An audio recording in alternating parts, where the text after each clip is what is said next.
She was the bad girl of the late 90s. Dark eyeliner, leather pants, and an attitude that made her look like she'd eat Buffy Summers alive. She wasn't America's sweetheart. She was the girl your mom told you not to copy. And for a while, Hollywood couldn't get enough of Eliza Dushku. But the real story? It's way messier than the cult roles and glossy magazine spreads.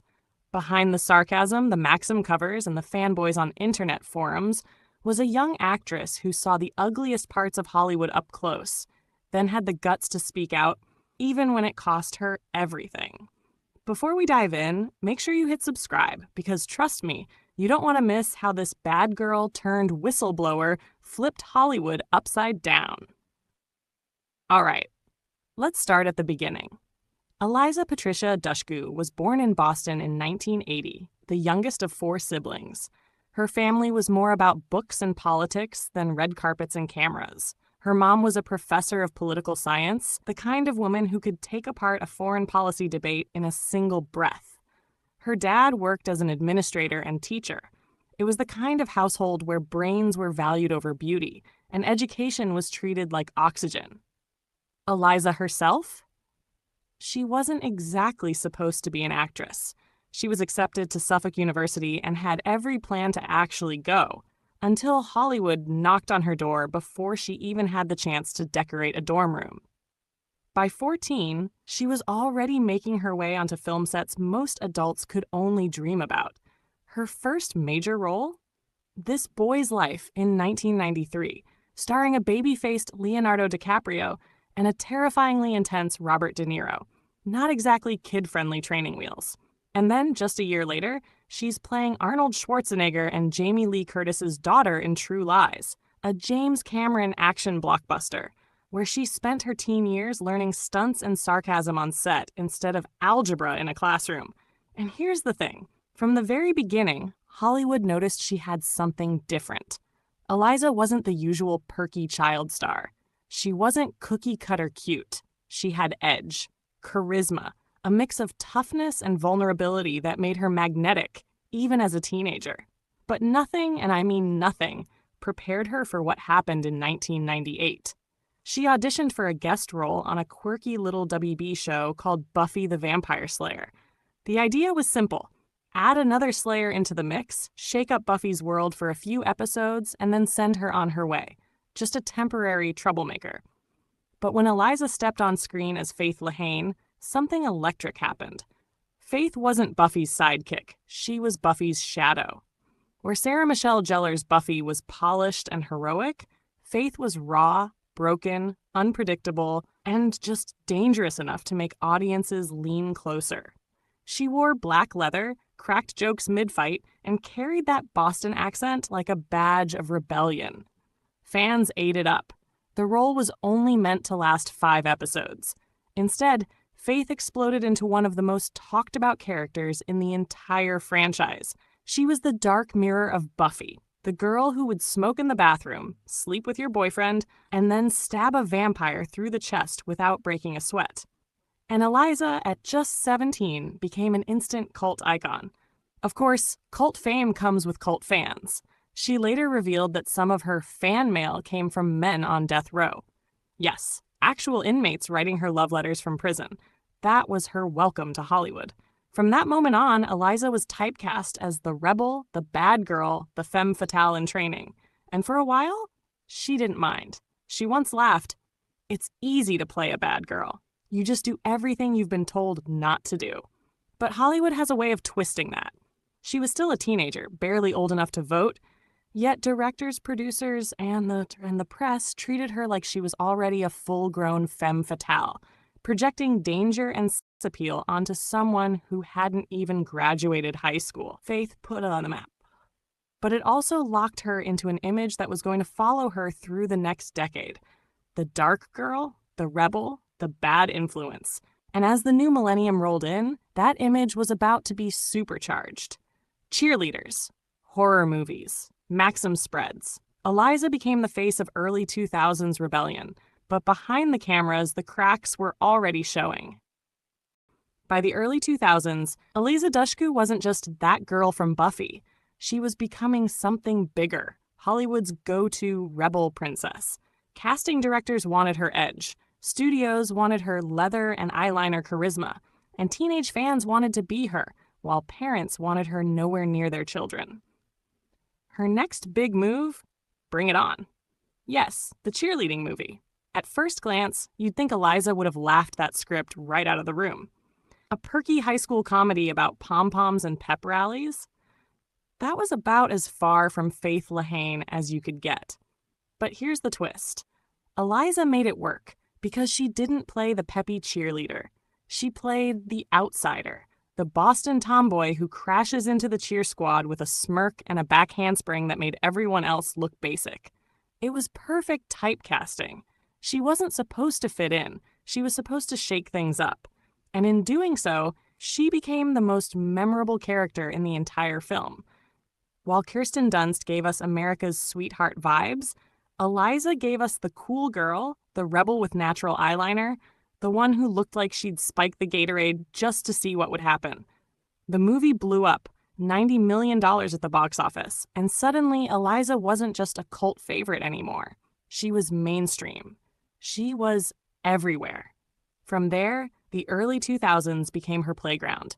She popped up in Jay and Silent Bob Strike Back, cementing herself in that slacker comedy universe. She co-starred in horror films like Soul Survivors and Wrong Turn, bringing her signature scowl and attitude to the final girl formula.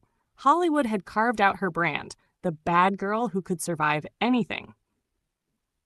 And then came the men's magazines.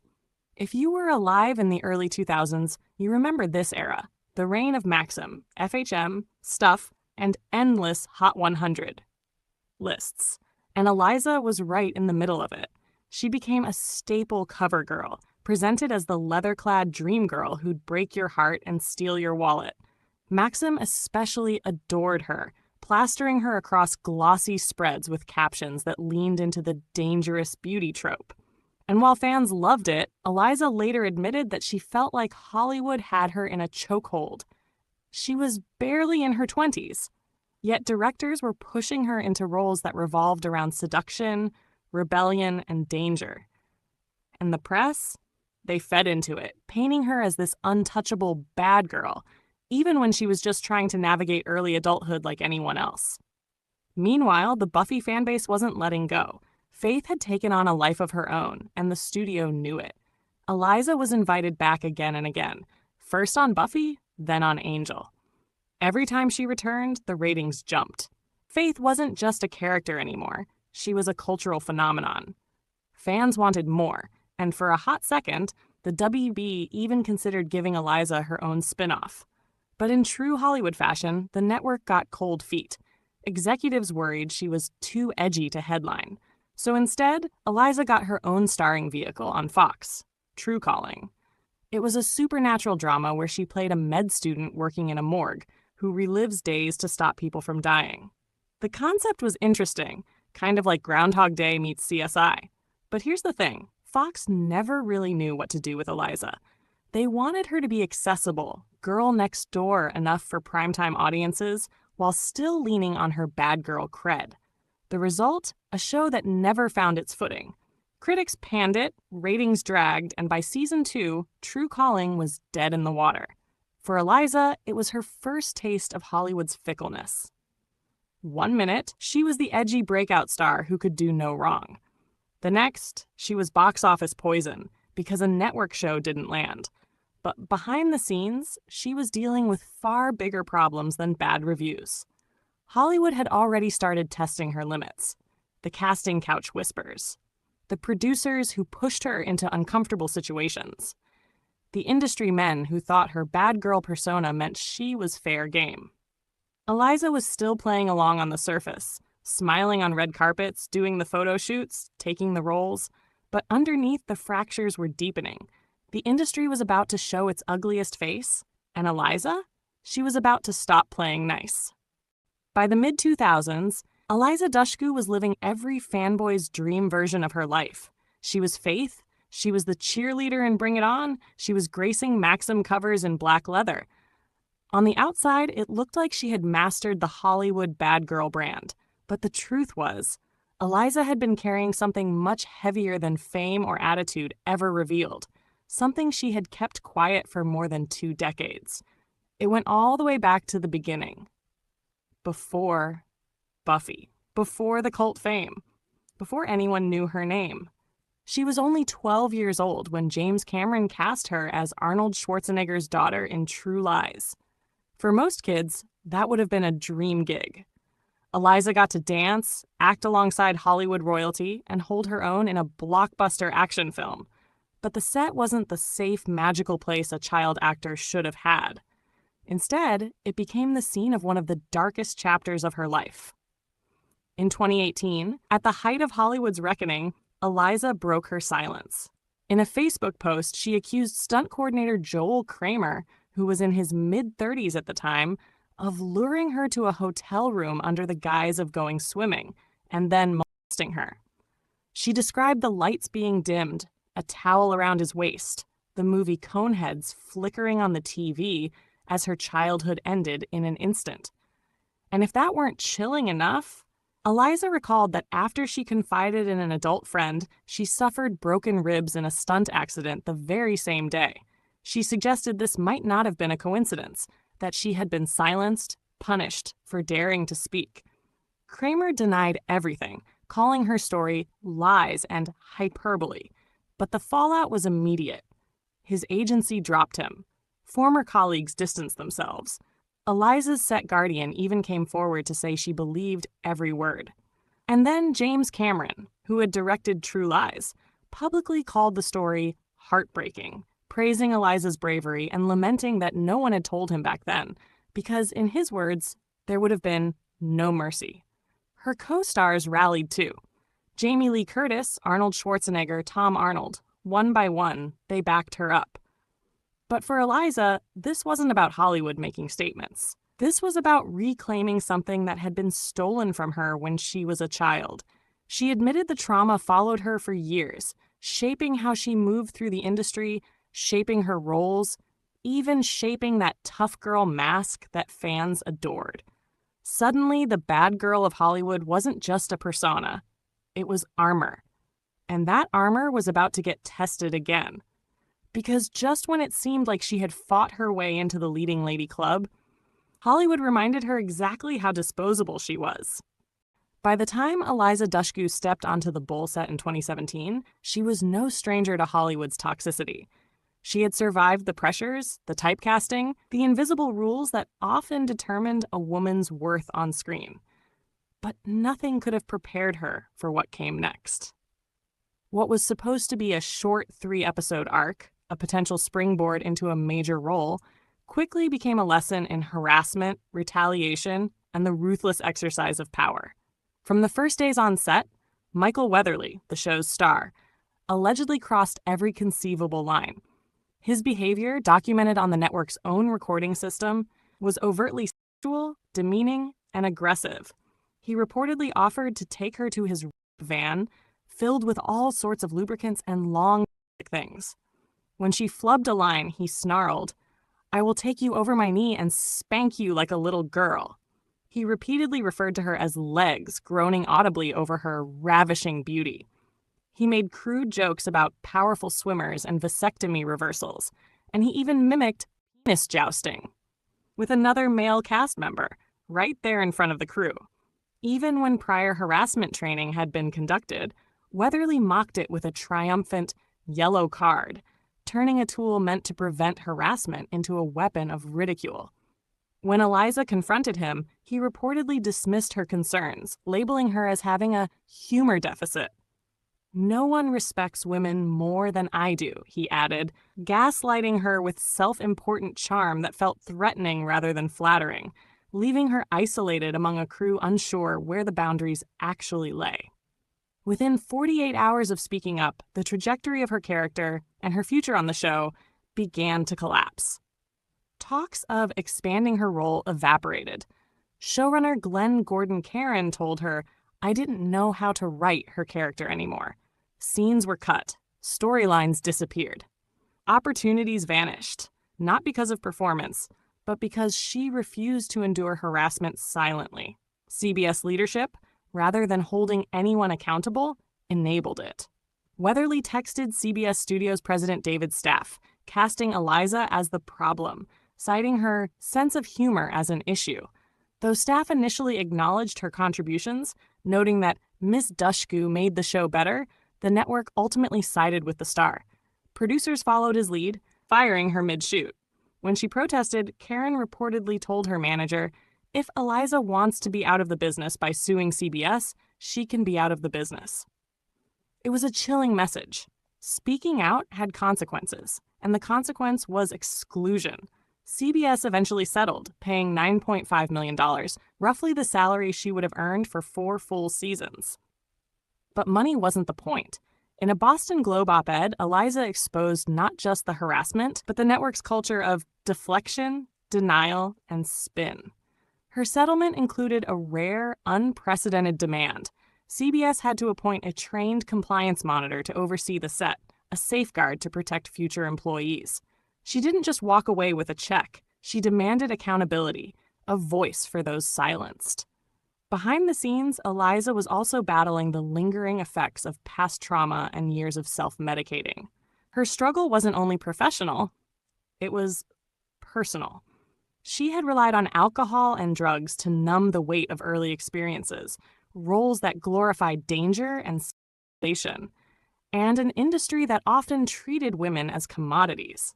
Her addiction and erratic behavior had cost her deeply. At one point, she was barred from seeing her own niece. Her brother didn't trust her, worried that her history of substance use and impulsive behavior could put the child at risk.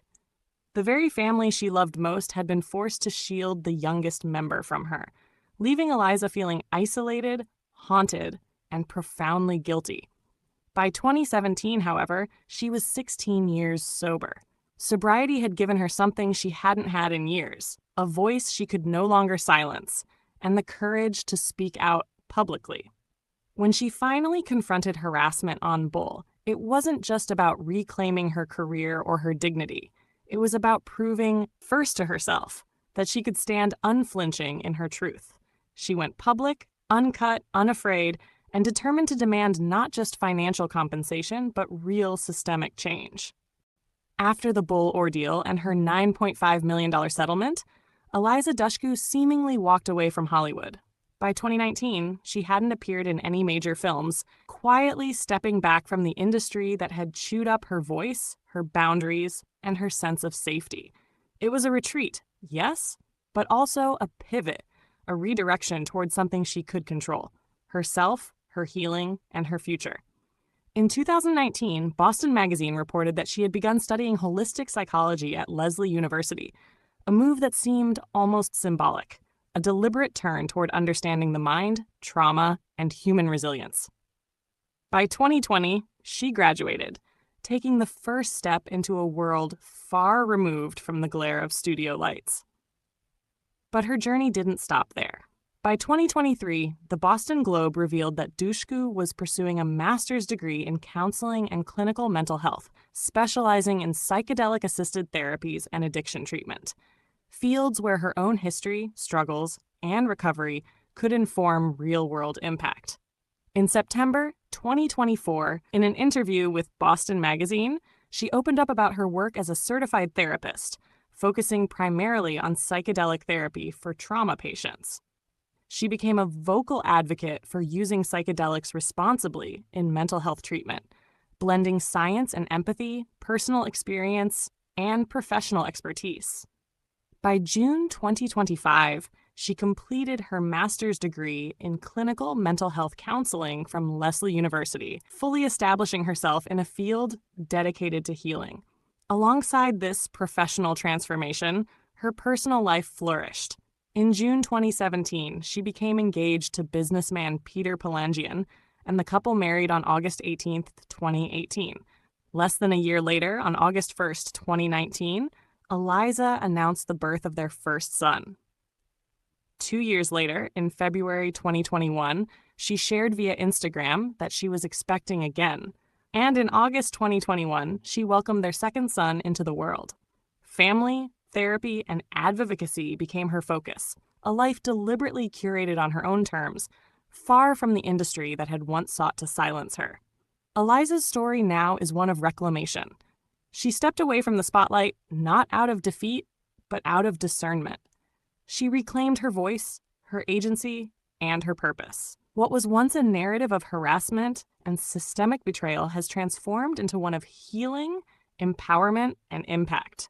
Hollywood may have tried to erase her, but she rewrote the next chapter herself, on her own terms, grounded in sobriety, knowledge, family, and the relentless pursuit of helping others heal.